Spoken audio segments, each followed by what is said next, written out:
បាទសូមជម្រាបសួរពុកម៉ែអ៊ំពូមីងបងប្អូនទាំងអស់ជាទីគោរពពីខ្ញុំបាទជាងរ៉ាស៊ីអសំណងទទួលមកការសាងសង់ផ្ទះនិងជួសជុលផ្ទះ25កែក្រុងបាទសូមបង្ហាញពីការងារជាងជ្រីបន្តិចបាទសម្រាប់នៅខាងមុខនេះយើងរៀបឥដ្ឋធ្វើជាសសរផុសនិងមានជ្រីកាត់ទទឹងហើយខាងនេះយើងមានសសរផុសមួយទៀតហើយនៅប៉ែកខាងនោះយើងមានសសរផុសនិងមានជ្រីផុសចុះមកក្រោមទៀតអបង្អួចនៅប៉ែកផ្ទៃជញ្ជាំងទាំងអស់នេះយើងត្រូវរៀបការ៉ូជូនម្ចាស់ផ្ទះ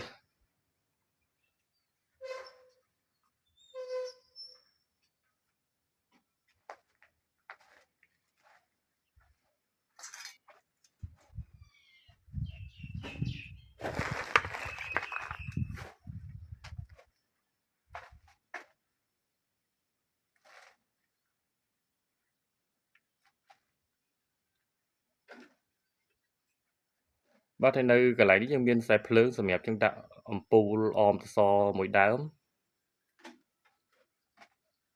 ខាងនេះមួយហើយនៅចុងខាងនោះមួយទៀតយើងអមអំពូលសងខាងបាទ